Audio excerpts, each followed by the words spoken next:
Hey, good afternoon, everyone. How are you doing? I hope you had a nice weekend and a nice start to your week today.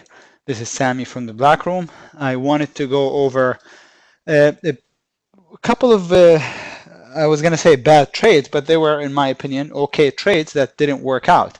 I had a tough day today because the things that I liked at the open, I just wasn't fast enough. And I use hotkeys and I'm usually really quick with the order entries, but not today. I mentioned the X at the open as a short on the off the 1 minute chart wasn't fast enough. It just dropped right away. Let's go back to the 1 minute. There it is. I mean, just bam, big drop. My favorite, my only watch at the open long was the ALNY and just went without me. And to make things worse, I just want to show you what happened. Here's the ALNY. It had a high-low entry at the open, which I wasn't fast enough for. It just popped right away. And then it ended up going 15 bucks. No, 11 bucks. A huge move. But what I ended up doing today, so I missed my 2 plays at the open, at least 2 plays. I ended up shorting the ALNY as a kind of a climactic. Notice there were no wide range bars, but I thought it was going to roll over and it failed. And then I tried it again right here. Came in okay, but didn't make it to the target and failed. The third time it worked. But at that point, I had already taken 2 stops. I played the ALNY all 3 times with half size because it routinely had 40 cent spread. So it was really spready. Covered half at 115.50 and then the back half at 113.55, which was in this bar. So right here, or probably in this bar on the way up. Got the volume, so that scared me off. Covered it, and then it dropped a little bit more later on, but it had, like I said, I had lost on it twice already, so this wasn't really enough to make up the first 2 losses. So that was the ALNY. And then towards the end of the day, I like the AMD short. As you can see on the daily chart, the AMD was going climactic. And so I liked it short. I couldn't find any really good entries. I didn't see any acceleration. I thought this was worth a shot, even though I knew it wasn't perfect. What I mean by perfect is, again, I want to see acceleration. What's acceleration? This stock was going, let's say, at 50 miles an hour. In order for it to get acceleration, you want to see it go at 80 miles an hour, right? So up, and then it literally shifts gears. It goes faster, right? It starts to go, in fact, it starts to go faster by the mile or by the bar, bigger and bigger bars. Now, in this case, it didn't get it. It didn't give us that that acceleration, but I thought it was okay. And then we got the double top, which I thought, okay, this is it. It came down. I didn't cover anything, so it was okay in the money here. Almost at target 1. Almost. I didn't cover anything. It stopped out. And then I verbally called it under 17. Now, where is 17? 27.17. Where did I pick 27.17 from? Here it is. So this bar is 27.17 by 27.30. A 13-cent stop. Let's say it was a 15-cent stop. Let's say it was 20. It really was just 15. It dropped dollars. It dropped like $2-3. Look at this. But I wasn't in it because the climb was today. I didn't, I had a hard time with. And so that was it. I had a call on the STLD also in the room, and then one of the room members rightly pointed out that it didn't have enough reward to risk. Long, stop, and target. And yes, I like to get 2 to 1. I like the reward, which is the difference between the target and the entry, that's the reward, to be at least, not at least, but about 2 to 1. In this case, it was just about 1 1/4. So if you risk 500, which is what I risk, I need about 1,000 in reward, potential reward, before I can take the play. And the remember, rightly pointed out, this didn't have it. So I ended up canceling it and it got right to the target. Actually, the high of the day was 46.11. It got exactly to 46.11. So this would have worked. But regardless, the point of this video was to share with you, to go over the plays that I actually lost money on. It ended up down $1,000 today. So that's 2 risk units. Took 3 stops and 1 winner. So the point of the video was to show you that you can't win every single day, and nor should it be your goal. Of course, I want to make money every day as much as I can, but my goal is to come out ahead at the end of the week, at the end of the month, at the end of the year, and not worry so much about the result on a day-to-day basis. I just always want to keep in mind that I don't want my ego to get involved, because the ego wants to win at any cost. It wants to feel good. It wants to feel right. It wants to feel. So I don't want to. I always try my best to monitor the stream of thoughts, my emotions, my thinking, and to separate when I feel the ego is getting involved, to try my best to separate my ego from my trading. And if I'm having an off day, okay, no problem, just back off. It doesn't, just to be completely honest with you, it doesn't feel good when you lose money. It doesn't feel good when you're wrong 3 times in a row, right? But that's just the way it goes. So I talk to myself for a minute or two and say, okay, no problem. That's the way it goes. As long as you do what you believe is right, as long as you follow your trading plan and you do what you think is right. And most traders know what they're supposed to do. It's just that they can't do it, right? Because again, they're operating out of emotions and ego rather than a logic and out of awareness, so to speak, out of mindfulness. Friday, the last week, was an amazing day. At the end of the day, I had the SUPV short, called this in the black room. And just look at this. What a beauty, right? Gorgeous play. I had the Tusk also short. I called the Tusk short. Where was the Tusk was off the 5-minute chart. I was on the 15. Let me show you actually the Tusk, because Tusk had what I call a money bar. See this? That's a money bar or a shakeout. This is a sell setup. You have a downtrend, and then you have the counter rally and the sell setup. But in this case, here's the sell setup, and then it tried to go higher. The bull stepped up. The sell setup almost failed. Maybe it actually even did. Let's take a look. The high was 31.46. It actually took out the pivot. So it technically failed as a sell setup. And then the green bar, this was a green bar, turned into a topping tail bar. So people got caught, right? So when I see this, here it is again. When I see this bar, oh boy, I start drooling almost. So shorted, stop, and then take a look. A beauty, right?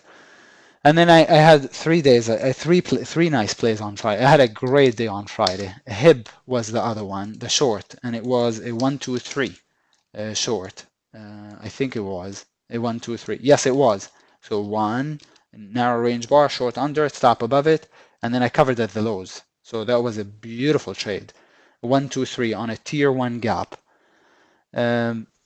So Friday was great. Actually, Thursday I believe was good. What were the plays on Thursday?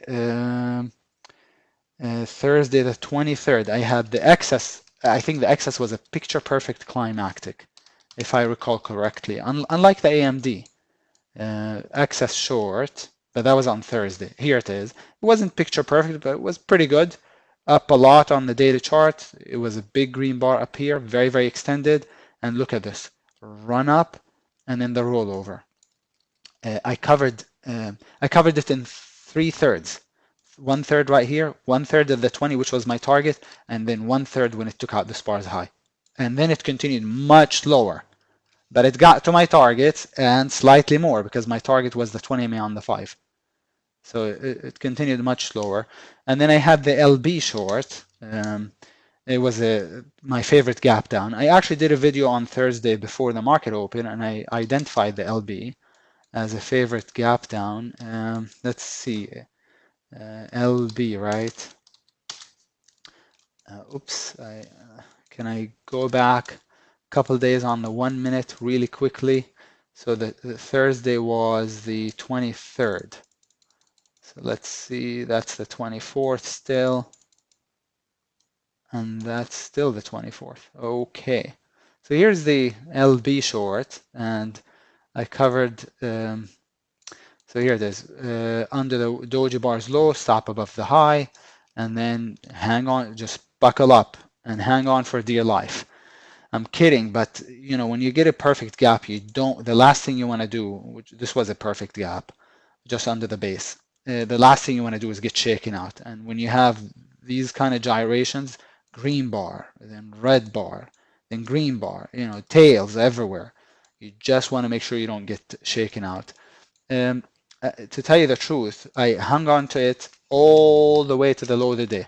And I covered the last lot. I covered it in a couple of lots at 28.25 or 28.20. So this should be over the SPAR's high. So it was a beautiful trade. Half here and then half there. Half here and then half. Perfect trade. And then I think I did the CTL also on Thursday, which was the bleed pattern. It's my favorite pattern of all time. Talked about it many times in the past. This wasn't the biggest or best trade I've ever had, but it's the favorite type of a setup. Picture perfect, and then right to target. It actually got a little bit below the target, and then we ran out of time. But that was a nice little trade. So Thursday was great. Friday was actually the best. And today, down a couple hours, but that's the way it goes, especially in the summer doldrums. Sometimes a whole month goes by without having a negative day. I've done it a couple months last year. And then a year before that, I did it twice where I got to the 29th day or something like this, the day before it was the end of the month, and then I became aware of my streak. And then, of course, you know, I took myself out of the zone, and then, you know, lost on the very last day, because now you're actually, you know, I was trying now not to lose. When you play not to lose, even in sports and trading, you can't win. You just can't. At any rate, I hope you enjoyed today's discussion and the video. I want to show you a couple of. I haven't scanned for gaps for tomorrow yet, so I don't know what's gapping in the after hours. Usually I like to scan for gaps in the after hours, but I want to share with you a couple of swing ideas if you're interested. If you play swing, A set, it's a transition A on the daily chart over the base. It's also a higher low on the weekly time frame. Let me just open this up so you can see better. So that's the weekly. And here's the daily. So A set as a long over the base. I like it. Notice the shakeout right here. That's like a money bar, right? It's a shakeout or a money bar. It's the same word, really. CVG is also kind of a transition A on the daily, but it's a beautiful weekly buy setup. So I like the CVG long. I like the TGI, not too much though, because it had 100% retracement.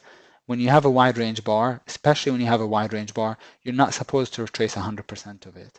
You can retrace 1/3. That would be ideal, because then it means the wide range bar was really a picture of footprint of money, meaning it was really, really strong. You only retraced 1/3, and that's what it's supposed to be. When you have a wide range bar and you retrace 100%, then it's questionable. But over the base, long, stop under the base. It's an idea. It's interesting. I won't have an order for it in the system, but I'll be watching it. And then TROV is a penny stock, but I'm looking for a breakout. Okay. So those are kind of my 4 favorite longs. I have a bunch of shorts that I like, but I'll give you just a few. LPI is a daily sell setup. So that's not bad. I like the monthly even more. Monthly for sure looks lower to me. LPI, it's an oil stock. MNK had a climactic run up on the weekly chart. Look at that climactic run up. And monthly is pretty good in the area of minor resistance right here. That's minor resistance. Made it already to there. And again, that's the monthly. Weekly, pretty good. And daily is not bad. Kind of a double top. Of course, that's not a legitimate double top, but sort of a double top. So lower to the 20 MA on the daily. So I like it. MNK. And then NEWA, this stock is a bit crazy. I like how tight the base is on the hourly chart. Let me show you. That's pretty tight under the base, stop above it. The stop is a little bit big. That's the problem with the NEWA. RAD is a daily sell setup. And then SEDG I like even more. SEDG, to tell you the truth, I was already in it from the 1, 2, 3, and then I was forced to cover because it trailed, but has another sell setup. SEDG topped out on the monthly, very, very likely topped out, very likely comes in into the back down to the 20 on the monthly. Weekly looks good, looks like a breakdown is coming. Transition C on the weekly chart, and then daily sell setup. So I do like the SEDG short under the base, stop above it. That's the SEDG. Next one on my list is SNR, kind of a 1, 2, 3. It's a sell setup, but plus a 1, 2, 3. So short under 26, 626 that is. And then SRCI is a daily sell setup. Also great location at minor resistance, at the declining 20, at the flat 200. And it's not the first sell setup. It's actually, if it triggers, it'll be a double top, which makes the sell setup even better. So some ideas for those that like to play to swing trade, to hold things overnight. Today I have a bunch of swings, but today I got trailed out of the ASNA, which I've had since, I don't know which day exactly, since the beginning of the month. This day or this day, I'm not sure. I think probably this day. I took half here, and then today to 78, 478, trailed the back half. Yesterday, Friday, DOQ was a beautiful buy setup, got to the target. What else? I'm not really looking at the list. RNG breakout in it, VRSK breakout in it, but from way back here, so from almost 20 days ago or so. And then MCC, which is thin, but it's a beauty. That was a beauty. A few days ago, breakout, stop, and I'm looking for 420 as target. So we'll see if we get there. The market broke out to all-time highs. The last few times it made all-time highs, the next day was a red bar. I mean, every single time, I think. Green bar, all-time highs, next day gap down. I don't know. I guess this might have been an all-time high, and then the next 2 days it wasn't a red bar, but it didn't go anywhere. All-time high, red bar. All-time high, pullback. But this time, moving average starting to point up. So I actually like the market long. I have every position. Every position is long except for the ACAD, which I've had since March. So right here. So this one is a long-term play. But I already covered 3/4 of it at $17. So here probably this candle. But I have this, and that's a long-term play. Otherwise, every other play I have is long. If you like to swing trade, I run a program called Strategic Swing Trader, a T3, where you can tag along, take my plays if you like. I also provide some other ideas in addition to the official plays. So feel free to reach out to customer service if you like to swing trade. Just so you can, if you're interested, check out the program for a month, see if it's something that you like. You can, like I said, just tag along if you like the ideas that I share, and see if that pays for your subscription, and hopefully 10 times more. So check it out. That's about it from me today. Again, I hope you enjoyed the discussion. I hope you're doing well. and I will talk to you soon. Have a nice evening and happy trading, everyone. Take care.